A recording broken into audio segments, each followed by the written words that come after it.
जय राधा माधवा कुंज बिहारी।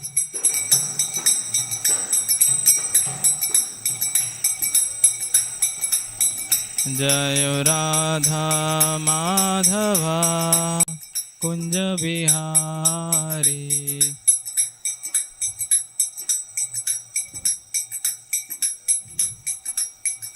हरे कृष्णा कृष्णा कृष्णा हरे हरे, हरे राम राम राम हरे हरे।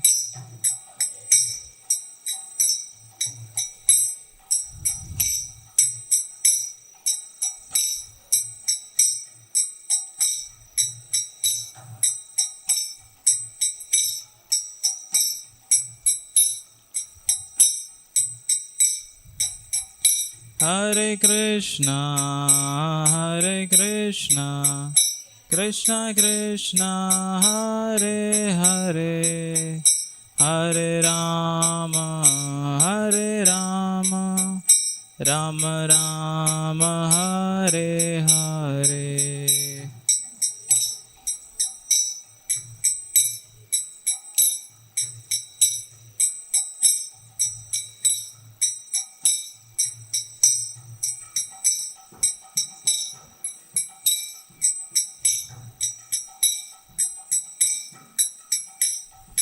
हरे कृष्णा कृष्णा कृष्णा हरे हरे, हरे राम राम राम हरे हरे।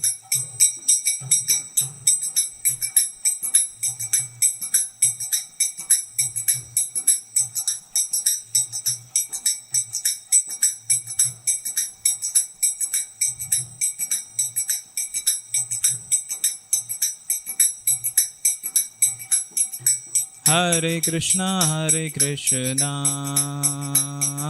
कृष्णा कृष्णा हरे हरे, हरे राम राम राम हरे हरे।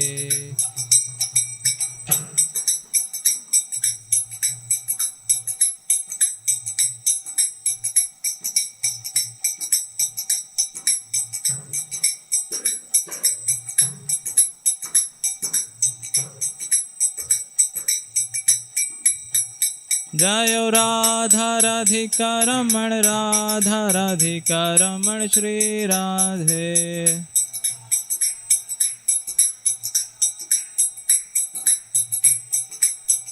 जय कृष्ण बलराम जय कृष्ण बलराम।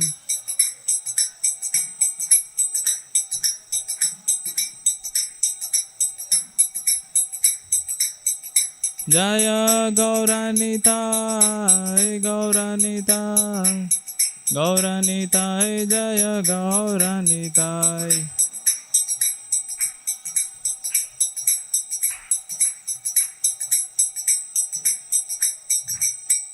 प्रभुपाद जय जय प्रभु।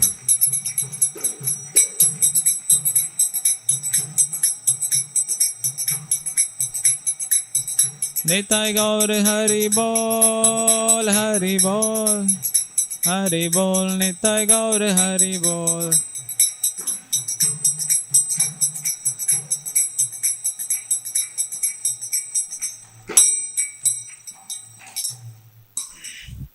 जय ओं विष्णुपाद परमहंस परिव्राजकाचार्य अष्टोदर्शद श्री श्रीमधीश डिवाइन ग्रेस अभय चरणारविंद भक्ति वेदांत स्वामी श्रील प्रभुपाद की जय। जय ओं विष्णुपाद परमहंस परिव्राजकाचार्य अष्टोदर्शद श्री श्रीमद शिल भक्ति सिद्धांत सरस्वती ठाकुर प्रभुपाद महाराज की, अनंत कोटि वैष्णव वृंद की जय। नामाचार्य श्रील हरिदास ठाकुर की जय। प्रेम से कहिए श्री कृष्ण चैतन्य प्रभु नित्यानंद श्री अद्वैत गदाधर श्रीवासादि गौर भक्त वृंद की। श्री श्री राधा कृष्ण गोप गोपीनाथ श्याम कुंड राधा कुंड गिरी गोवर्धन की। गंगा माई यमुना माई की जय। भक्ति देवी तुलसी महारानी की जय। श्री श्री राधा राधिका रमन भगवान की जय। श्री श्री कृष्ण बलराम की जय। श्री श्री गौर निताई की जय। श्री श्री जगन्नाथ बलदेव सुभद्रा महारानी की जय। उपस्थित गौर भक्त वृंद की जय। निताई गौर प्रेमानंदे। All glories to the assembled devotees, Hare Krishna. All glories to the assembled devotees, Hare Krishna. All glories to the assembled devotees, Hare Krishna. All glories to Shri Shri Guru and Gauranga. All glories to Srila Prabhupada, Srila Prabhupada की जय।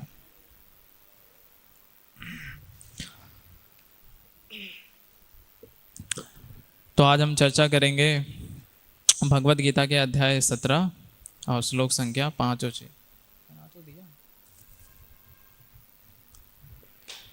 तो सबसे पहले आप सबका बहुत बहुत स्वागत है आज की संध्याकालीन भगवत गीता कक्षा में।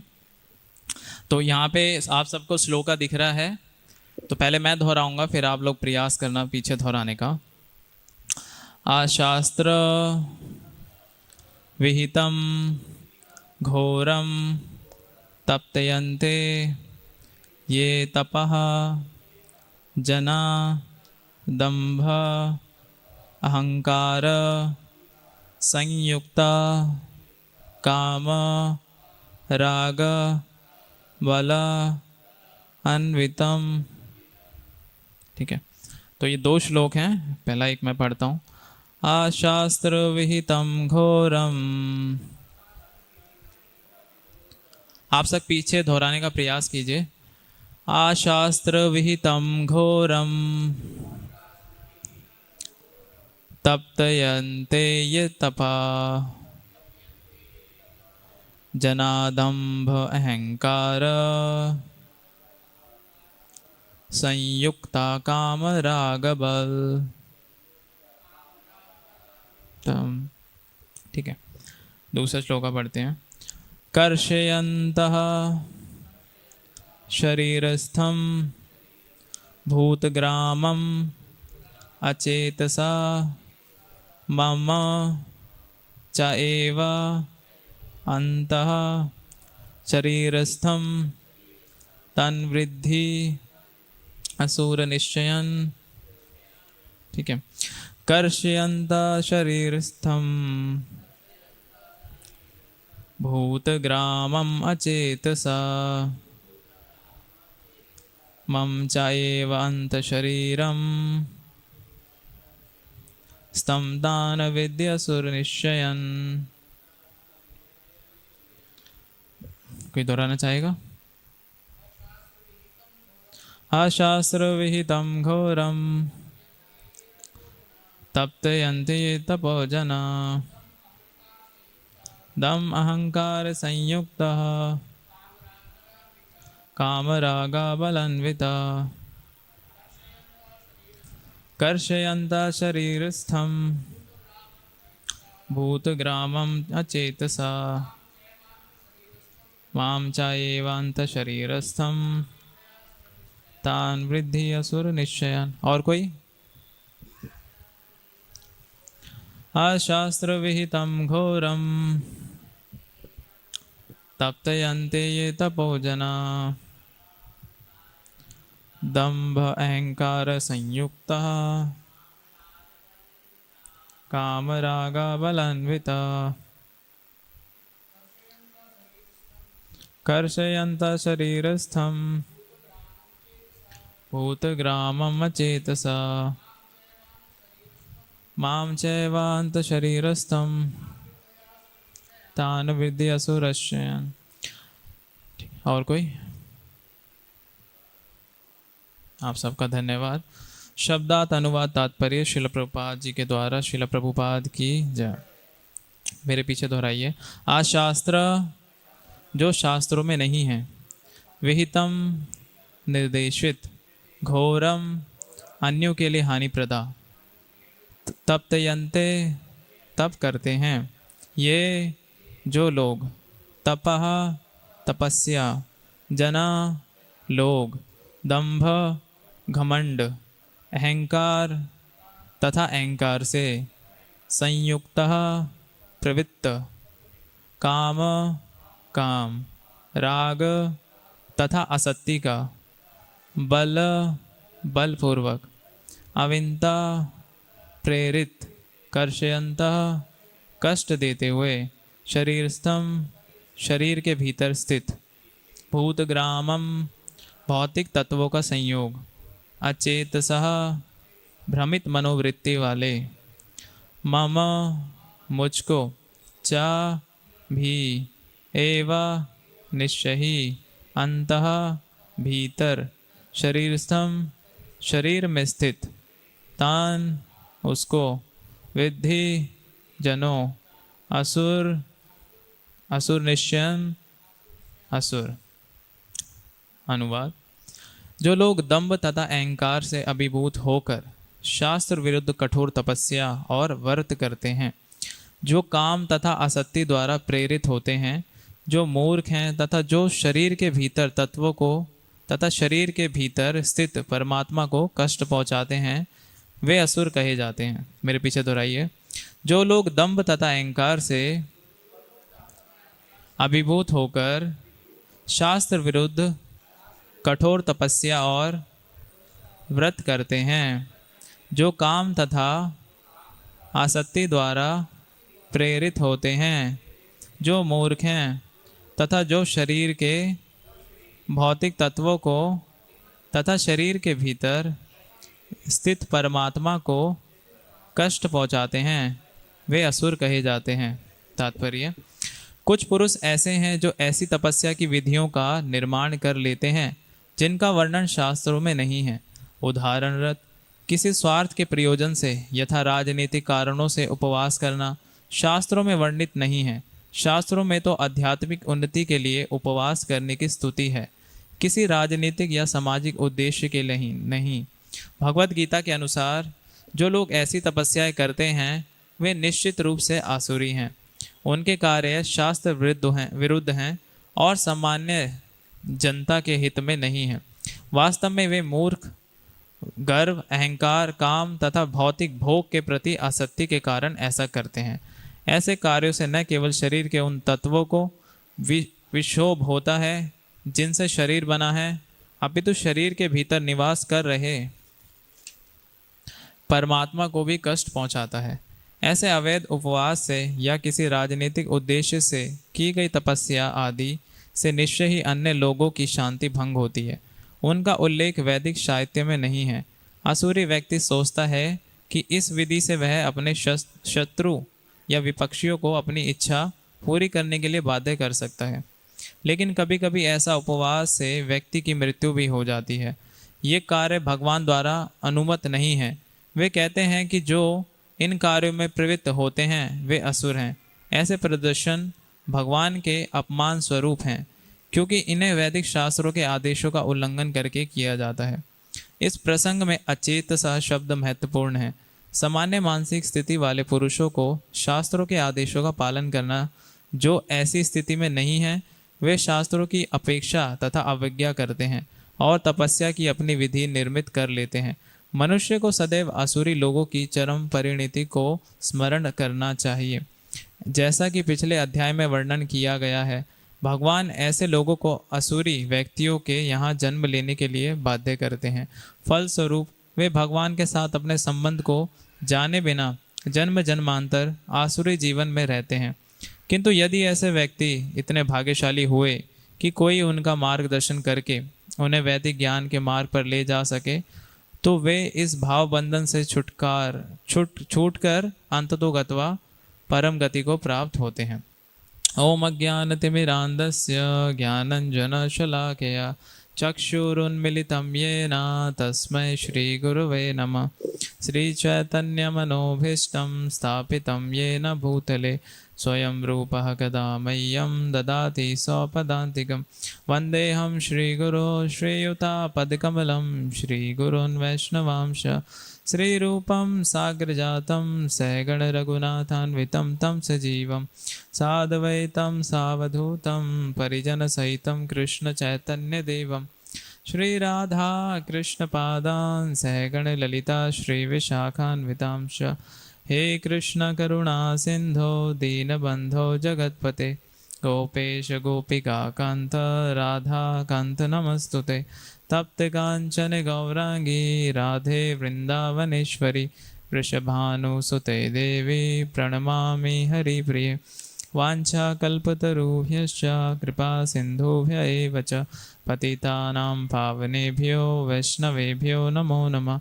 जय श्री कृष्ण चैतन्य प्रभु नित्यानंद श्री अद्वैत गदाधर श्रीवासादि गौर भक्त वृंद हरे कृष्णा। तो आज का जो ये वर्ष है इसमें अनुवाद में लिख रहे हैं श्रील प्रभुपाद जी, जो लोग दंभ तथा अहंकार से अभिभूत होकर शास्त्र विरुद्ध कठोर तपस्या और व्रत करते हैं, जो काम तथा आसक्ति द्वारा प्रेरित होते हैं, जो मूर्ख हैं तथा जो शरीर के भीतर तत्वों को तथा शरीर के भीतर स्थित परमात्मा को कष्ट पहुंचाते हैं, वे असुर कहे जाते हैं। तो इसमें बेसिकली भगवान जो बता रहे हैं इस चैप्टर में, वो बता रहे हैं तपस्याओं को लेकर कि आखिर हमें कैसी तपस्या और कैसा उपवास करना चाहिए। जो आज हम देखते हैं आज के कलयुग में लोगों को नहीं पता है कि शास्त्रों में जैसा तपस्या करने का वर्णन है कैसे किया जाता है। इसलिए आप लोग देखते हो कि आजकल लोग अपने ही मन से कोई भी तपस्या उत्पन्न कर लेते हैं। अभी इसमें जैसे प्रभुपाद जी लिख रहे हैं परपट में कि राजनीतिक लाभ के लिए, अभी जैसे कि कुछ राजनीतिक लोग कुछ धरना देते हैं, अनशन पे बैठ जाते हैं, कहते हैं कि हम कुछ नहीं खाएंगे, हम भूखे रहेंगे ताकि जब तक हमारी मांग पूरी ना हो। तो क्या इस शास्त्रों में वर्णन दिया है कि ऐसा कुछ करना चाहिए? नहीं है ना ऐसा। लेकिन वो व्यक्ति क्या करता है, खुद से ऐसी चीज़ें करता है। और तपस्याओं को लेके एक पास टाइम आता है कि वृकासुर जो भगवान शिव का बहुत भक्त था, मतलब भगवान की भक्ति कर रहा था, किस लिए? माता पार्वती जी को प्राप्त करने के लिए। तो वृकासुर क्या करता है कि शास्त्रों में जब भगवान शिव की जो वो जब यज्ञ करता है तो उसके अंदर क्या करता है, अपने शरीर के जो भी मांस को उसके अंदर डालता है। तो क्या ऐसा शास्त्रों में वर्णित है कि भगवान की यज्ञ के अंदर मांस डालना चाहिए? नहीं। तो ये एक आसुरी प्रवृत्ति होती है जो केवल अपने ही मन से कुछ भी तपस्या।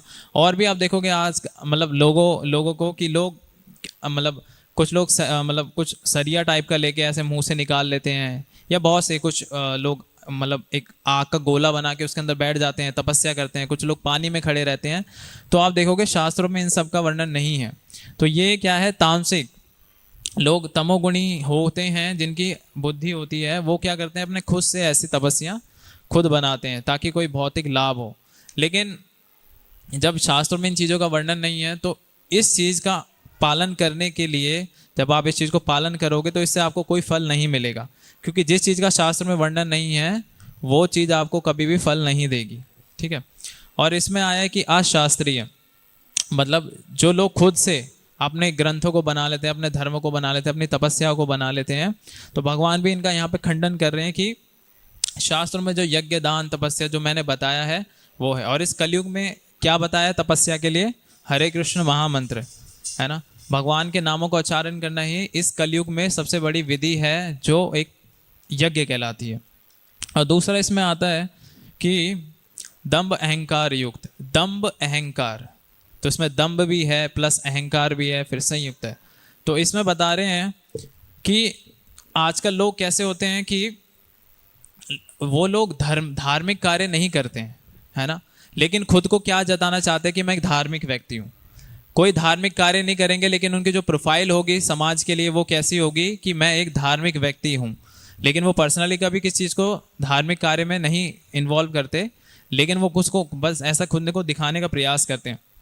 और फिर इसके बाद जैसे कि अगर एक एग्जाम्पल लें तो इसमें आगे परपट में अनुवाद में प्रभुपाद जी बता रहे हैं कि ऐसा जब जीव करता है शास्त्रों के विरुद्ध, जब भी कोई तपस्या करता है तो वो क्या करता है, भगवान को भी क्षति पहुंचा रहा है, भगवान को भी कष्ट दे रहा है। तो ऐसा कैसे हो सकता है कि भगवान को कष्ट पहुंचा रहा हो? हाँ बिल्कुल सही कहा प्रभु जी ने। तो इसी तरह अब जैसे एग्जाम्पल ले लें कि जब एक पिता अपने पुत्र को कोई आदेश देता है, अगर पुत्र ना माने तो पिता को दुख होता है कि मेरा पुत्र मेरी बात नहीं मानता। ऐसे ही भगवान ने शरीर क्यों दिया है? भगवान ने शरीर दिया है अपनी सेवा के लिए। लेकिन अब जीवन में आप देखते हो कि भगवान की जो ये माया शक्ति है उस भौतिक संसार में जीव को इस तरह से जकड़े हुए है कि वो जो अपना मूल उद्देश्य है वो भूल चुका है। कहा जाता है कि भगवान का ये मनुष्य दे देना बहुत सुंदर एक उपहार है मनुष्य जाति को। इसमें मतलब भगवान इसके प्रति इतना प्रेम रखते हैं इस मनुष्य जाति के प्रति कि आप देखोगे कि भगवान, क्योंकि ये जो मनुष्य जाति है ये कर्म योग है, इसमें कर्म करते हैं जीव, और भगवान इसके प्रति इतना मतलब एक आसक्ति क्यों रखते हैं हम जीवों से, क्योंकि भगवान जानते हैं कि ये एक मनुष्य देह है जिसकी जो चेतना है वो उच्च है। इसी चेतना के बल पर जीव मुझे समझ सकता है, मेरे ज्ञान को समझ सकता है, किसी और योनि में संभव नहीं है। आप देखते हो क्योंकि सारी योनियां भोग योनियां हैं, लेकिन जो मनुष्य की योनि है वो कर्म योनि है जिसके द्वारा वो भगवान को, और सोचो इसी जन्म में ही भगवान ने क्या दिया है, भगवान ने शास्त्र भी दिए हैं, भगवान ने हरि नाम भी दिया है। कलयुग में केवल हरे कृष्ण महामंत्र करके जीव इसी शरीर से भगवत धाम भी जा सकता है, केवल भगवान का नाम मात्र उच्चारण करने से। ठीक है, तो आगे बताते हैं कि जैसे अब एक क्वेश्चन की, बहुत से लोग कहते हैं कि आपने कितने लोगों ने भगवान का प्रसाद पाया है? तो बहुत से लोग कहते हैं कि हमने भगवान का प्रसाद भी पा लिया, हम बाहर से भी खा लेते हैं, लेकिन दोनों में अंतर क्या है? क्या अंतर है दोनों में? हाँ बिल्कुल दिव्य हो जाता है, लेकिन लोग काफ़ी बार हम मुझसे कहते हैं कि हमने तो बाहर का भी खा लिया है, हम तो भगवान का प्रसाद भी खाते हैं, लेकिन दोनों में कोई अंतर नहीं दिखता है। लेकिन दोनों में अंतर कब दिखेगा?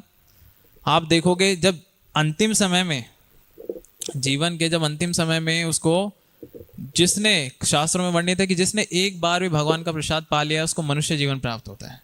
तो ये लाभ उसको जीवन के अंतिम समय में होगा, भले जाने अनजाने में ही सही उसने भगवान का प्रसाद पाया, लेकिन क्या हुआ, उसको इतना बड़ा बेनिफिट मिल गया कि उसको मनुष्य जीवन प्राप्त हो जाएगा जीवन के अंत में। तो ये होता है। और ऊपर से कि जब हम भगवान को जो भोग लगा के खाते हैं उससे क्या होता है, जितनी भी उसमें पाप क्रियाएं होती हैं वो सब नष्ट हो जाती हैं, और वो क्या है, एक प्रसाद जो कि शुद्ध होता है। और जितना व्यक्ति प्रसाद पाता है भगवान का, उसका हृदय क्या है, उतना शुद्ध होता है। और शुद्ध हृदय होने से क्या होता है कि वो भगवान के उद्देश्य को समझ पाता है ना। क्योंकि अब भक्ति कब होती है, देखो 18 पुराण भगवान ने दिए, 18 पुराण में 6 पुराण बांट दिए, 6 सतोगुण के लिए, 6 तमोगुण के लिए, 6 रजोगुण के लिए, है ना। लेकिन इसमें सबसे प्रधान कौन सा है, सतोगुण वाला, 6 शास्त्र, तो 6 पुराण। तो जो सतोगुण व्यक्ति है वो जब भगवान का प्रसाद वगैरह पाता है, उसका हृदय शुद्ध होता है, तो वो इस सतोगुण जो ग्रंथों को इनको समझ पाता है, भगवान की इस भक्ति को समझ पाता है। वरना आप देखोगे कि जो तमोगुणी व्यक्ति हैं वो भगवान की भक्ति नहीं करते हैं, वो देवी देवताओं की भक्ति करते हैं। क्यों? क्योंकि उनकी भौतिक इच्छाएं होती हैं, कुछ मेरी इच्छाएं हैं, मेरे को धन चाहिए, मेरे को सुंदर स्त्री चाहिए, मेरे को निरोगी रहना है, तो लोग क्या करते हैं, अलग अलग देवी देवताओं के पास जाके उपासना करते हैं। क्योंकि वो देवी देवता क्या करते हैं, देवी देवता जल्दी से प्रसन्न होने वाले हैं, उनको भौतिक इच्छाएं वर दे देते हैं। लेकिन भगवान कृष्ण क्या है, जैसे एक माँ होती है, माँ क्या है, जब बच्चे को दूध देने वाली होती है, अगर दूध गर्म है तो माँ बेटे को नहीं देती। क्यों? क्योंकि वो जानती है कि दूध गर्म है और उसकी जीभ बड़ी कोमल है, वो जल जाएगी, है ना। तो माँ दूध कब देती है बच्चे को, जब वो थोड़ा ठंडा हो जाता है, पीने योग्य हो जाता है। इसी प्रकार भगवान है, भगवान भी, हम कितने मतलब भगवान के आगे इच्छाएं करते हैं, पूरे दिन हम भगवान से इच्छाएं करते हैं, भगवान मेरा ये कर दीजिए, वो कर दीजिए। तो भगवान देखो कितनी इच्छाएं सुनते हैं, लेकिन पूरी कौन सी करते हैं, जो भगवान जानते हैं कि ये इसके लिए उपयुक्त है, ये इसके लिए अच्छा है, लाभकारी है। अब कोई क्रिमिनल है, अगर क्रिमिनल को अगर कुछ मतलब गलत कार्य के लिए कुछ चाहिए, कुछ वेपन वगैरह चाहिए, और अगर आप उसको कुछ खरीद के भी दे देते हो, वो क्या करेगा, उसका गलत कार्य में तो उपयोग करेगा ना। तो क्या होगा, उसका रिएक्शन आपको भी लगेगा, उसको भी लगेगा। तो इसी तरह भगवान जानते हैं, क्योंकि वो भगवान सबके परम पिता है ना। और भगवान देखो हर प्रकार के जीव को अपनी सीमा में लगाना जानते हैं। इवन जो हमारे माता पिता हैं वो हमारे बारे में इतना नहीं जानते, भले बचपन से उन्होंने हमें पलते बड़े देखा है, लेकिन वो हमारी इच्छाओं को नहीं जान पाते। क्यों इतने सुसाइड केस होते हैं, क्यों, है ना। क्योंकि हम माता पिता जो अपने बच्चों की इच्छा को, क्योंकि आजकल आप देखोगे सबसे बड़ी जो प्रॉब्लम है संसार में वो है समय की, मतलब समय बहुत कम होना। हर कोई कहता है कि हमारे पास समय नहीं है, समय नहीं है, और इतना भी समय नहीं है कि वो लोग मतलब अपने बच्चों के साथ बैठ के उनसे उनकी इच्छाओं के बारे में पूछें। तो जिसके कारण यही एक चीज़ है। लेकिन भगवान क्या है, भगवान सबके परम पिता है, सबके हृदय में है, और हृदय में रहने के कारण क्या है, भगवान सब कुछ जानते हैं, और भगवान जानते हैं कि किस जीव को मुझे कैसे सेवा में लगाना है, चाहे वो कैसा भी तमोगुणी हो, रजोगुणी हो। इवन इस मोमेंट में भी आप देखते हो कि श्रील प्रभुपाद जी ने कैसे कैसे लोगों को मतलब भगवान की भक्ति में लगाया, है ना। क्यों लगाया, और ऐसा नहीं है कि वो किसी देवी देवताओं की भक्ति में लग गए, है ना, ऐसा नहीं है, लेकिन वो परम भगवान की भक्ति में सब कुछ छोड़कर, भौतिक ऐश्वर्य है, वो भगवान की भक्ति में लगे। क्यों? क्योंकि भगवान कृष्ण ही सबके परम पिता हैं और वो जानते हैं कि जीव को किस प्रकार से सेवा में लगाना है। फिर आगे आते हैं कि तो एक क्वेश्चन मैं पूछता हूं आपसे कि ग्रेविटी, एक सूरज है और एक पृथ्वी है, दोनों में ग्रेविटी किस में ज्यादा होगी?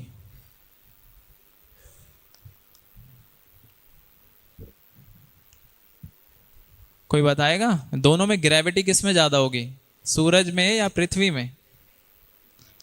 पृथ्वी में कैसे ज्यादा होगी? सूरज में होगी, क्योंकि सूरज ज्यादा बड़ा प्लेनेट है।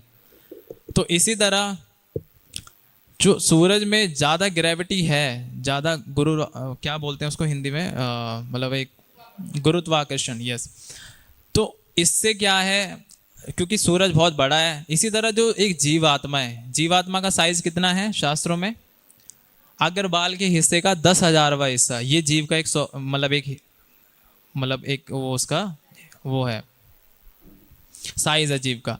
और परमात्मा का कितना है? किसी भी शरीर के एक अंगूठे जितना, ये भगवान का साइज है। तो जब जैसे सूरज है, अब सूरज की ग्रेविटी ज्यादा है तो पृथ्वी को खींच सकता है, खींच रहे, गुरुत्वात्मक बल है जो भी प्रभु जी ने बताया। इसी तरह जो भगवान है, भगवान क्या है, भगवान विभु हैं और हम क्या है, अणु हैं, बहुत छोटे। तो भगवान का स्वाभाविक है कि भगवान अपने अंश के प्रति आकर्षित होते हैं, है ना। आप देखोगे कि भगवान कितने रूपों में यहाँ विराजमान है और भगवान हर फैसिलिटी कर रहे हैं जीव के लिए। आप देखोगे शास्त्रों में सतोगुण, मतलब सतयुग हो, कलयुग हो, त्रेता युग हो, द्वापर युग हो, चारों युगों में भगवान ने केवल क्या किया, मतलब सारे जो भी वेद पुराण और जो भी मतलब सारे जितने भी मतलब हमारे स्क्रिप्चर्स थे सबको बचाया। सतयुग में भगवान ने मत्स्य अवतार लिया और सारे स्क्रिप्चर्स को बताया, बचाया, भगवत गीता का ज्ञान दिया सूरज को, सूर्य को। फिर उसके बाद फिर दोबारा ये अर्जुन को ज्ञान दिया। किस लिए? किस लिए? क्योंकि एक इंसान ही है जो इन ज्ञानों को समझ सकता है और कोई नहीं समझ सकता। तो किस लिए? क्योंकि भगवान हमारे हितैषी हैं, है ना। सुहिता सर्वभूता नाम। तो भगवान एक जीव आत्मा से बहुत प्रेम करते हैं हर क्षण। इसलिए तो भगवान परमात्मा रूप में सारे जीवों के हृदय में विराजमान है। मेरे में भी हैं, एक बिल्ली में भी हैं, कुत्ते में भी हैं। ऐसा क्यों है? भगवान को आवश्यकता थोड़ी है। आप बताओ कि एक मनुष्य अगर एक अच्छे घर में रह रहा है तो वहीं एक कुत्ते को देखे तो वो कितना गंदगी में रह रहा है, तो भगवान को क्या आवश्यकता है उसके हृदय में रहने के लिए? लेकिन भगवान क्योंकि सबके परम हितैषी हैं, क्योंकि भगवान सबके परम पिता हैं, भगवान ही सभी योनि को बीज प्रदान करते हैं, इसीलिए भगवान सब योनि, सब मतलब जीवात्माओं के साथ हृदय में विराजमान है परमात्मा के रूप में, क्योंकि भगवान हमसे बहुत प्रेम करते हैं। और इसी तरह लेकिन हम क्या करते हैं बदले में? हम भगवान की माया से प्रेम करते हैं, भगवान की शक्तियों से प्रेम करते हैं।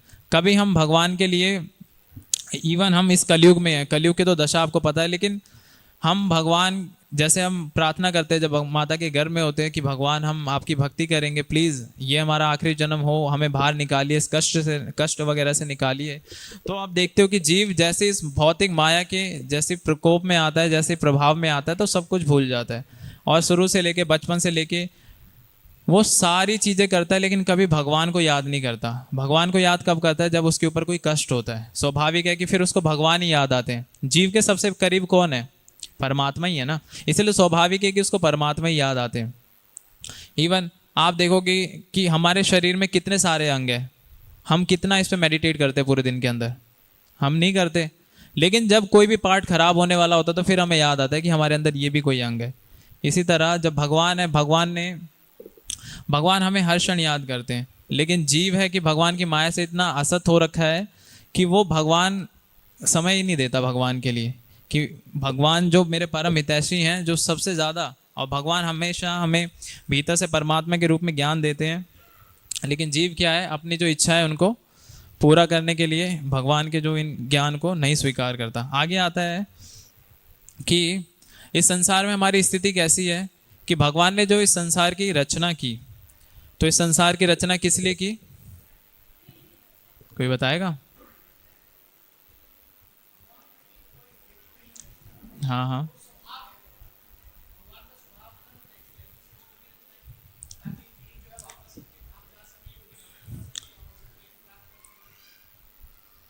थोड़ा थोड़ा ठीक है, ठीक है, तो मैं बताता हूँ। तो जीव क्योंकि भगवान का अंश है, तो भगवान की सेवा में स्वाभाविक है कि भगवान को जब एक इच्छा हुई, देखो भगवान पूर्ण है, भगवान आत्मसंतुष्ट हैं, भगवान को आवश्यकता नहीं है किसी की सेवा के लिए, लेकिन तो भी भगवान जीवों की रचना करते हैं। किस लिए? जैसे अगर आप एक घर में अकेले हैं तो आपको कैसा लगेगा? थोड़ा खालीपन लगेगा ना, अकेला सा लगेगा। लेकिन जब घर के अंदर और भी काफ़ी मेंबर हो जाएंगे तो आपको थोड़ा अच्छा लगेगा, थोड़ा मतलब एक पीसफुल लगेगा, आप बातें कर सकते हो, खेल भी सकते हो। जैसे कि अगर कोई मालिक है और उसका कोई नौकर है, और मालिक क्या है, अपने नौकर को पैसे दे के रखता है अपनी सेवा के लिए, और जो जो सेवक है उसका क्या मतलब मेंटेलिटी है कि जो मेरा मालिक बोलेगा मेरे को वो करना है, जैसा बोले वैसा करना है। तो अब मालिक एक दिन क्या बोलता है कि आओ मेरे साथ शतरंज खेलो। शतरंज जानते हो ना आप लोग? तो आओ मेरे साथ खेलो। तो एक तरफ माली बैठा होता है और एक तरफ उसके जो भी वो जो उसका जो सेवक होता है वो बैठा रहता है। तो अब क्या है, जब मालिक अपनी चाल चलता है तो क्योंकि अब वो क्या है, उसके अंदर तो कॉन्शियसनेस ही नहीं है, उसने तो प्रण लिया हुआ है कि जो मेरा मालिक बोलेगा मैं वही करूंगा। तो मालिक अब बोल रहा है कि आप इधर से ये चाल चलो, और फिर मालिक चल रहा है, तो क्या मालिक को मजा आएगा खेलने के लिए? नहीं आएगा ना, क्योंकि मालिक को पता है कि मैं जो बोल रहा हूँ ये तो वही कर रहा है, फिर फायदा क्या है? तो इसी तरह जब भगवान थे तो भगवान जीव भी था, जीव भी आध्यात्मिक जगत में ही था, भगवान की सेवा में ही था। लेकिन जब जीव ने देखा कि मैं केवल भगवान की सेवा किए जा रहा हूँ, भगवान आनंद लिए जा रहे हैं, मेरे को आनंद नहीं मिल रहा है, मतलब भगवान की सेवा में तो आनंद है, लेकिन जीव चाहता था कि अहंकार उसके अंदर, मतलब एक एक क्या है ना, मानसिकता आ गई अकेलेपन की कि मेरे को भी भोग करना है, जैसा भगवान चाह रहे हैं, भगवान इतने सारे मतलब इतने तरह के आइटम्स खा रहे हैं, मुझे भी खाना चाहिए। ये जीव के अंदर एक इच्छा आई। अब उस इच्छा को भगवान ने समझते हुए क्या कहा कि ठीक है, भगवान ने इस संसार की रचना क्यों की? इसीलिए की क्योंकि जीव की इच्छा थी कि भौतिक जो भी चीज़ें हैं, जीव ने कहा, मतलब भगवान ने कहा कि ठीक है तुम मुझसे दूर जा तो रहे हो, लेकिन आप कभी भी संतुष्ट नहीं रहोगे। जैसे एक चिंगारी होती है ना, अग्नि के आसपास जब तक चिंगारी होती है तो वो चमकती है, लेकिन जब वो अग्नि से दूर हो जाती है तो बुझ जाती है। इसी तरह भगवान है, जब हम भगवान की सेवा में थे हम आनंद में थे, है ना। ब्रह्म भूत प्रसन्न आत्मा ना सोचती ना कांक्षति समा सर्वेषु भूतेषु मद भक्ति लभते परम। तो जीव का जो स्वभाव है वो ब्रह्म है, मतलब आनंद में, हमेशा आनंद में रहता है जीव, क्योंकि भगवान ही सच्चिदानंद है और उनके अंश होने के कारण हम भी आनंद में हैं। तो लेकिन जब जीव क्या हुआ, जब जीव तो भगवान ने ये संसार की रचना इसीलिए की ताकि जीव जो उसकी इच्छाएं हैं वो उसको भोग सके, है ना। और डेफिनेटली अगर हमने कोई शरीर धारण किया है तो हमने बहुत पाप किए हैं, इसीलिए हमें शरीर मिला है इन कर्मों को भोगने के लिए। तो भगवान ने लेकिन इस संसार को क्या कहा, दुखाल्यम अशाश्वतम, कि इस संसार में दुख है और अशाश्वतम है, मतलब टेम्परेरी है। तो आप देखोगे कोई भी चीज़ अगर हमारे जीवन में सुख है तो वो परमानेंट नहीं है, अभी सुख है फिर दुख आ जाएगा, और अगर दुख है तो फिर कुछ क्षण के बाद सुख भी आ जाएगा। तो टेम्परेरी चीज़ है, परमानेंट नहीं है। तो इसीलिए भगवान ने संसार की रचना की, है ना, ताकि जीव भगवान की भक्ति कर सके। अब जब हम दुख में होते हैं, जब हम कष्ट में होते हैं, तो स्वाभाविक है कि हम उस कष्टों को हटाने का प्रयास करते हैं, है ना। और हटाने का प्रयास कैसे करते हैं कि अगर मेरे पास कुछ ऑप्शन है, कि जैसे एक जेल को क्यों बनाया जाता है, ताकि कैदी जेल में आए, सजा को काटे और समझ जाए कि अगर मैंने ये गलती दोबारा करी तो दोबारा मुझे ये सजा मिलेगी। इसी तरह भगवान ये संसार की रचना करते हैं, जो जीव है। अब जीव क्या करता है, उसको पता है कि सारी चीज़ें भगवान की हैं। जैसे एक सांप होता है, सॉरी एक चूहा होता है, चूहा क्या करता है, एक बिल खोदता है और बिल खोद के आराम से उसमें रहता है। लेकिन एक सांप क्या करता है, आराम से आता है, उस चूहे को भी खा जाता है और उसके बनाए हुए बिल में आराम से रहता है, होता है ना। तो सांप को कोई मेहनत नहीं करनी पड़ी। इसी तरह जो जीव है, जीव क्या है, इस संसार में आ गया है और मेहनत क्या कर रहा है, सारी चीज़ें ऑलरेडी हैं, भगवान ने दी हुई हैं, लेकिन जीव क्या कर रहा है, उस चीज़ को अपना मान बैठा है ना। घर बनवाते समय एक मालिक है, अगर वो घर बनवा रहा है, इतने सारे लोग उस सेवा को करते हैं, उसको घर बनाते हैं, उसके अंदर कितनी सारी चीज़ें लगती हैं, अलग अलग इंजीनियर लगते हैं उसको बनाने के लिए, लेकिन क्या वो सारे मजदूर लोग क्लेम कर सकते हैं कि ये घर मेरा है? नहीं ना। क्लेम वही कर सकता है जो उस घर के लिए इन्वेस्ट कर रहा है, उसका मालिक। इसी तरह भगवान ने इस संसार में हमें सारी चीज़ें दी हैं। अगर वर्षा हो रही है तो आपने अच्छा है कि एक इन्वेंशन किया, आपने छाता बना लिया है ना, आपने घर बना लिए जिसके द्वारा आप उसको बच सकते हो। तो भगवान ने सारे सोर्स हमें दिए हैं, उसका बस हमें इस्तेमाल करना है। लेकिन इस्तेमाल कैसे करना है? भगवान की सेवा में। ऐसा नहीं है कि अब आज की स्थिति कैसी आ गई है, क्या पहले के समय में वेपन्स हुआ करते थे, हथियार हुआ करते थे? नहीं। क्यों? क्योंकि पहले के समय में लोगों में एकता थी, लोग धर्म का मतलब पालन किया करते थे, लोग यज्ञ किया करते थे, लोग भगवान की कथाओं को सुनते थे, भगवान के नामों का जप करते थे। लेकिन जैसे जैसे हम एडवांस हुए ये सारी चीज़ें हम भूलते गए, और इसके भूलने के चलते में क्या हुआ, आज देखोगे कि आज हमें बॉर्डर्स बनाने पड़े, इतने सारे बॉर्डर्स हैं, देशों में युद्ध हो रहा है, इतने सारे वेपन्स में हम इन्वेस्ट कर रहे हैं। एक इंसान को इंसान से ही खतरा है। पहले ऐसा था, लेकिन अब समय के साथ एडवांस होते गए तो अब ये देखो, अब हमें देखने को ऐसा मिलता है। तो इसी तरह ये आसुरी काम है। तो इसी तरह जो आज के जो चैप्टर में प्रभुपाद जी बता रहे हैं कि तो जीव क्या करता है, खुद से जो तपस्याएं करता है, खुद से बना लेता है कि मेरे को इससे ये लाभ होगा। आप लोगों ने, कितने लोगों ने सुना है संतोषी माता के बारे में? सभी ने सुना है, लेकिन शास्त्रों में इसका वर्णन है ही नहीं कि संतोषी माता नाम की कोई देवी है। तो ये भी लोगों ने खुद बना लिया, ऐसा कोई वर्णन नहीं है। आप किसी भी शास्त्रों में पढ़ लो, कहीं ऐसा वर्णन नहीं आता कि संतोषी माता है। और लोग तो भी उनके लिए व्रत रखते हैं। कितने लोग हैं जिन्होंने कभी किया होगा लाइफ में? कोई है यहाँ पे?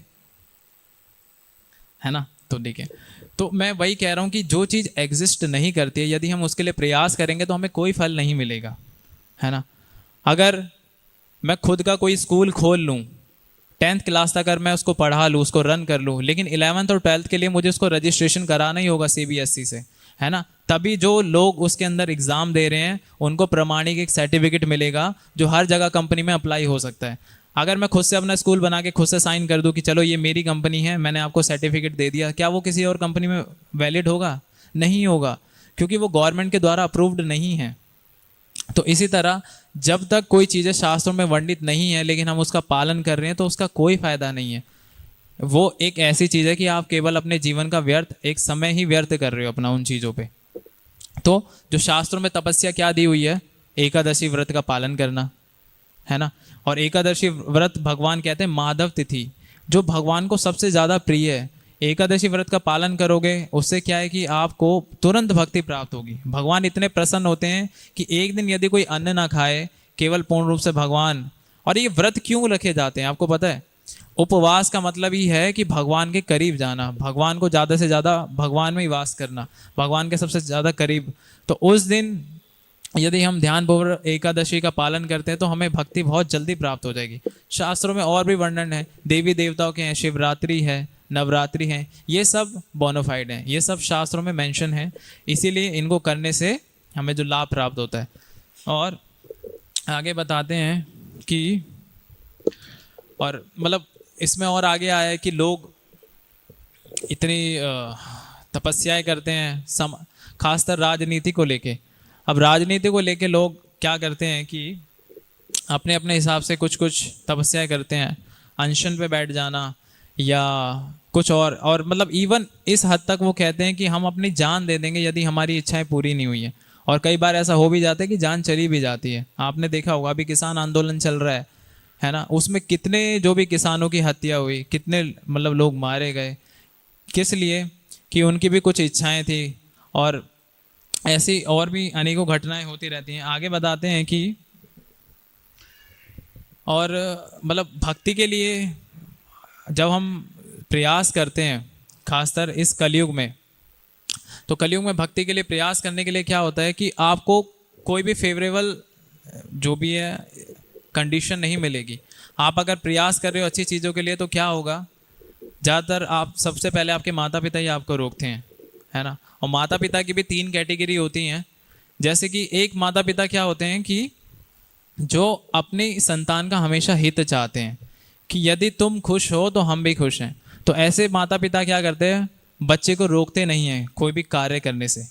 और दूसरे कैसे, दूसरी कैटेगरी आती है कि यदि संतान भक्ति कर रही है तो वो क्या चाहते हैं कि तुम भक्ति भी करो और तुम अपने कार्य भी करो, है ना। लेकिन तीसरी जो कैटेगरी आती है वो क्या होते हैं, उनका कहना है कि ना तो हमारे पूरे खानदान से किसी ने भक्ति की, ना आप करोगे, वो भी नरक में जा रहे हैं, हम भी नरक में जाएंगे और तुम भी नरक में जाओ।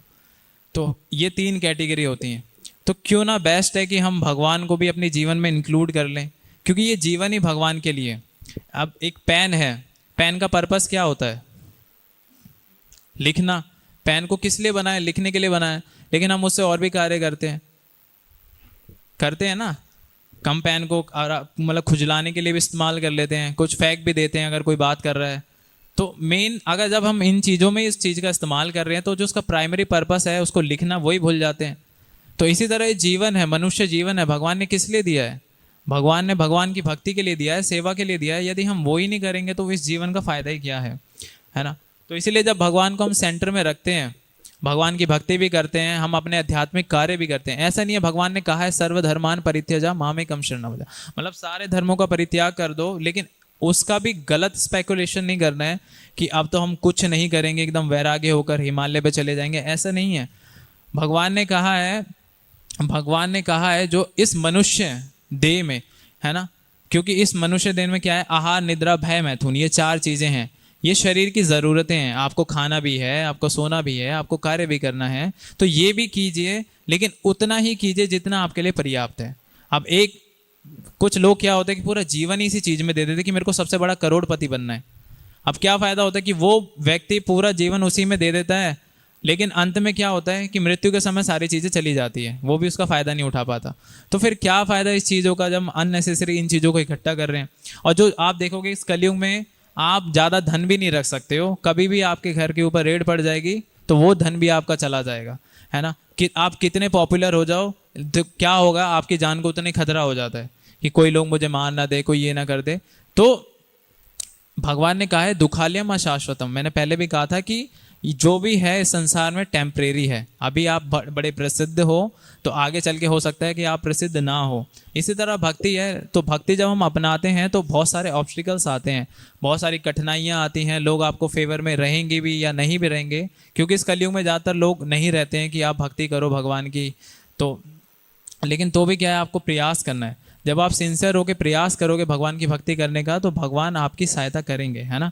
सर्वस्य चाहम हृदय सन्निविष्टो मत्ता स्मृति ज्ञानम अपोहनम च वेदेश सर्वे राममेव वेद्यो वेदांत कृत वेद विद एव चाहम। तो भगवान कह रहे मैं सबके हृदय में हूँ, मैं परमात्मा के रूप में मैं ज्ञान देता हूँ कि मुझ तक कैसे आया जाए। तो भगवान ही सारी फैसिलिटीज़ करते हैं, लेकिन हमें क्या करना है, प्रयास करना है ना। अभी जब तक मैं इस गिलास को ना उठाऊं तो क्या खुद से उठेगा? ये नहीं उठेगा। जब तक मैं प्रयास ही नहीं करूंगा तो वो चीज़ें स्वतः नहीं होगी। इसी तरह भगवान उन्हीं की सहायता करते हैं जो प्रयास करते हैं। आप भगवान के लिए 1 कदम बढ़ाओ, भगवान आपके लिए 100 कदम बढ़ाएंगे, लेकिन आप प्रयास करो। बिना प्रयास से कुछ भी संभव नहीं है। इसी तरह जब हम तो भक्ति में एक बार, अभी कुछ लोग कहते हैं कि आप लोग तिलक लगाते हो, इस क्या फ़ायदा इस तिलक लगाने का, कंठी पहनने का, क्यों लगाते हो तिलक वगैरह। तो शास्त्रों में वर्णन है कि यदि जो कोई तिलक भी लगाता है और तिलक के दर्शन करने मात्र से 60,000 जो उसके जन्म है उसका पाप जो भी है नष्ट हो जाता है। केवल सोचो, जो देखने वाला है उसको इतना बेनिफिट हो रहा है, जो लगाता है उसके लिए कितना बेनिफिट होता है। तो ये शास्त्रों की चीज़ें हैं और इन पे हमें तभी विश्वास होगा जब हम शास्त्रों को पूर्ण रूप से मानेंगे, है ना। तो चैतन्य चरितामृत में बताते हैं कि भगवान से कनेक्शन होने में और हम दोनों के बीच में क्या आखिर ऐसी चीज़ है कि हम भगवान से कनेक्शन नहीं बना पाते है। वो है श्री कृष्ण चैतन्य दया करो विचार, विचार करी थे चित्ते पावे चमत्कार। तो इसका मतलब जब हम अपने भौतिक ज्ञान से भगवान की इस जो भी तुलना करते हैं भौतिक ज्ञान से, हम क्या करते हैं कि अभी जब कुरुक्षेत्र में बताया कि 36,000 सैनिक थे कुरुक्षेत्र के उसमें, तो लेकिन अब हम कुरुक्षेत्र में जाके देखते हैं बहुत छोटा सा है, तो हम सोचते हैं, स्पेकुलेशन करते हैं कि ये सब कैसे संभव है, इतने सारे लोग इस छोटे से शहर में कैसे आ गए। भगवान ने राम सेतु बनाया, इतने सारी चीज़ें बनाई, भगवान ने गोवर्धन उठाया, लेकिन कैसे मान लें कि ये सब उठाए। तो फिर क्या करते हैं, हम अपनी भौतिक चेतना से उस चीज़ को तोलने का प्रयास करते हैं। तो इससे क्या है, भगवान की जो भी लीला है उसको हम पूर्ण रूप से स्वीकार नहीं करते हैं। हम अपनी भौतिक चेतना से उसके अंदर कुछ ना कुछ दोष ढूंढते हैं कि ऐसा थोड़ी है, ये संभव थोड़ी है, जिसके कारण जो भगवान की वो कृपा है वो हमें नहीं प्राप्त हो पाती, है ना। भगवान देखते जब इसको मेरे अंदर श्रद्धा ही नहीं है तो फिर मैं क्यों प्रयास करूं। लेकिन तो भी भगवान प्रयास करते हैं भक्तों का संग देने के लिए। है ना। आप सब यहाँ हो, जरूर आप किसी न किसी डिवोटी के संपर्क में आए हो, कहीं से सुना है आपने गीता सुननी चाहिए, भगवान की कथा सुननी चाहिए, है ना। इसीलिए हर किसी के जीवन में भक्तों का कुछ ना कुछ रोल होता है, या भगवान का ही डायरेक्ट रोल होता है, इसीलिए। और इसीलिए अब दूसरा कि मैंने जो तिलक की वैल्यू बताई, इसका बताया, और इसका पूरा एक पास टाइम भी आता है कि भगवान शिव थे। तो भगवान शिव किसके उपासक माने जाते हैं? उनके उपासक कैसे होते हैं? भगवान शिव के भूत होते हैं सारे, है ना। तो लेकिन जो भगवान शिव है, भगवान शिव क्या है? भगवान शिव वैष्णव है, वैष्णव नाम यथा शंभु। तो भगवान शिव क्या है, जब उनके जो अनुचर थे, जो भूत प्रेत वगैरह थे, तो एक दिन जब पहले भगवान तिलक लगाया करते थे भगवान शिव, तो उससे क्या हुआ है, अब उन्हीं को पूरा इंटीमेट करते हुए उनके जो परिकर थे, उनके जो फॉलोवर थे, वो भी लगाने लग गए। अब क्या हुआ, अब असुर और देवताओं की हमेशा लड़ाई रहती है ना। तो अब वो भूत प्रेत क्या है, देवताओं को परेशान करने लगे। अब परेशान करने के लिए अब क्या हुए, सारे देवता बड़े दुखी हुए और वो भगवान के पास गए। उन्होंने भगवान से प्रार्थना की कि भगवान आप हमारी रक्षा करें। तो भगवान ने क्या किया, अपने जो सुदर्शन है, जो भगवान का चक्र है, वो भगवान ने भेज दिया उनका वध करने के लिए।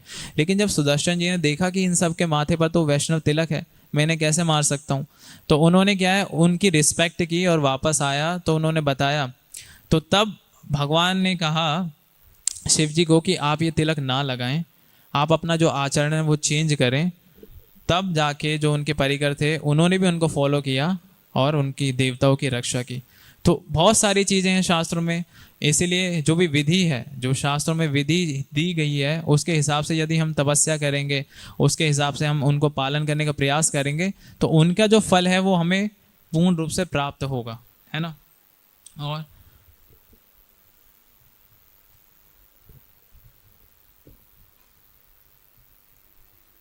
एक और आता पास टाइम कि एक भगवान के जो शुद्ध भक्त थे रामानुजाचार्य। तो रामानुजाचार्य क्या थे, पहले वरदराज जी। तो वरदराज जी एक भगवान का ही एक्सपेंशन है। उनका नाम वरदराज इसलिए क्योंकि वो वर देने में एक्सपर्ट हैं, सबसे ज़्यादा जल्दी वर देते हैं भगवान। तो भगवान, तो उनकी सेवा में रामानुजाचार्य थे। तो भगवान बहुत ज़्यादा प्रसन्न थे, और इवन भगवान इतने प्रसन्न थे कि भगवान हमेशा उनका चिंतन किया करते थे। तो भगवान सोचो अपने भक्त का चिंतन करते हैं, इतना भगवान को प्रिय थे वो। और फिर क्या हुआ कि वहीं पे श्री रंगम जी थे, श्री रंगम भगवान। तो उन्होंने क्या किया, एक वरदराज भगवान है, एक श्रीरंगम भगवान है। तो श्रीरंगम भगवान क्या कहते हैं वरदराज जी को, उनको मतलब स्वप्न में बोलते हैं, भगवान को ही बोलते हैं कि मुझे इस भक्त को आप कुछ समय के लिए अपनी सेवा में, मेरी सेवा में भेज दीजिए। लेकिन वरदराज जी क्या है, उनको मना कर देते कि नहीं, मैं नहीं दूंगा। तो भगवान उनसे काफ़ी प्रार्थनाएं करते हैं, तो ठीक है, कुछ दिन के लिए, इवन 3 दिन के लिए मान जाते हैं। तो जो रामानुजाचार्य जी हैं, वो वरदराज जी की सेवा छोड़कर श्री रंगनाथ जी की सेवा में जाते हैं। तो वहाँ जाते हैं, उनको बहुत आनंद आता है श्रीनाथ जी को। तो वो क्या है, इतने तत्पर, मतलब उस सेवा में इतने गहन, मतलब चिंतन में उनके लीन हो जाते हैं भगवान, और वो 3 दिन भूल जाते हैं। वरदराज जी ने उनको 3 दिन के लिए भेजा था, लेकिन वो इतने, उनको सेवा में आनंद आता है कि भगवान श्री रंगनाथ जी उनको भेजते ही नहीं है वापस। तो अब उल्टा होता है, पहले रंगनाथ जी रिक्वेस्ट करते हैं वरदराज जी से कि आप उस भक्त को मेरी सेवा में भेजिए। लेकिन अब क्या है, वो जो भक्त है वो रंगनाथ जी की सेवा में है। तो अब वरदराज जी उनको बोलते हैं सपने में आके कि प्रभु आपने 3 दिन के लिए बोला था मेरे भक्त को, अब उसे वापस भेजिए। तो अब वापस आने के लिए वो भेजते हैं, तो लेकिन वो मना कर देते हैं कि मैं नहीं भेजूंगा। तो देखो, जो दोनों ही भगवान है, एक भगवान के एक्सपेंशन है और एक स्वयं भगवान है, लेकिन दोनों में किस लिए झगड़ा हो रहा है, दोनों में किस लिए, एक झगड़ा तो नहीं कहूंगा, लेकिन दोनों में किस चीज़ के लिए विवाद हो रहा है, एक उस भक्त के लिए। तो सोचो उस भक्त की कितनी वैल्यू होगी, जो जिसने भगवान को भी प्रसन्न कर दिया। इसी तरह मतलब हमें भी प्रयास करना चाहिए भगवान से जितना ज़्यादा हो सके उनके करीब आने के लिए, है ना। जितना हम भगवान के समीप आएंगे उतना जल्दी हम शुद्ध होंगे और इस भौतिक जगत से निकल के भगवत धाम जाएंगे। इसलिए हमें प्रयास करना चाहिए कि भगवान की मंगल आरती आए। जो सुबह सुबह मंगल आरती होती है, हमें चाहिए कि ब्रह्म मुहूर्त में भगवान की मंगल आरती को हम अटेंड करें। ठीक है, आज के समय में हमारे लिए पॉसिबल नहीं है कि 4:30 पे उठ के हम भगवान की मंगल आरती अटेंड करें, लेकिन हमें कम से कम प्रयास करना चाहिए कि कम से कम हफ्ते में एक बार मुझे मंगल आरती अटेंड करना चाहिए। अभी जब मॉर्निंग में आप देखोगे तो भगवान का ज़्यादा श्रृंगार नहीं होता है। तो ज़्यादा श्रृंगार नहीं होता है तो क्यों, हम ज़्यादा श्रृंगार नहीं होता है तो इसका मतलब क्या है कि जिससे हमारे अधिक ज़्यादा संबंध होते हैं। जैसे हमारा कोई बेस्ट फ्रेंड है, उससे हम कैसे भी जाके मिल सकते हैं, है ना। वो बेस्ट फ्रेंड को क्या है, ज़्यादा मतलब सजने की ज़रूरत नहीं है, ज़्यादा डेकोरेट करने की ज़रूरत नहीं है, वो कैसे भी हमसे किसी भी परिस्थिति में हमसे मिल सकता है। उसी तरह जब भगवान है तो भगवान उस समय क्या है, हमसे मिलना चाहते हैं। हम उनसे जब मिलेंगे तो उनसे हमारे जो बहुत घनिष्ठ संबंध बनेंगे। लेकिन जब दर्शन आरती में क्या है, भगवान को बहुत सुंदर सजाया जाता है, बहुत सजाया जाता है। लेकिन वो भगवान किस लिए सजाए जाते हैं, ताकि जो भी बाहर के जो लोग हैं उनको आए, उनसे आकर्षित हों, उनको अच्छा लगे। तो अब हमें देखना है कि हमें किस कैटेगरी में आना है। हमें भगवान का एक गुह्यम भक्त बनना है जिससे हमारे भगवान के अच्छे संबंध हो, या हमें भी एक नॉर्मल कैटेगरी में आना है कि भगवान जब आप दर्शन दे रहे हैं 7:30 बजे हमें भी करना है। तो हमें बस एक प्रयास करना चाहिए कि कम से कम हफ्ते में एक बार हमें प्रयास करना चाहिए कि हम मंगल आरती को अटेंड करें, ठीक है। और आज के बस इसमें इतना ही था कि भगवान बस बता रहे हैं कि जो भी तपस्याएं हैं, यदि आप खुद से उनको बनाने का प्रयास करोगे तो उसका जो कोई लाभ नहीं होगा आपको, और आप केवल जो समय को ही व्यर्थ करोगे, ठीक है। तो आज की मैं अपनी इस कथा को यहीं विराम देता हूँ। आप सबका बहुत बहुत धन्यवाद। जगत गुरु श्रील प्रभुपाद की जय। ग्रंथराज श्रीमद् भगवद गीता की जय। अगर किसी को कोई क्वेश्चन है तो पूछ सकता है।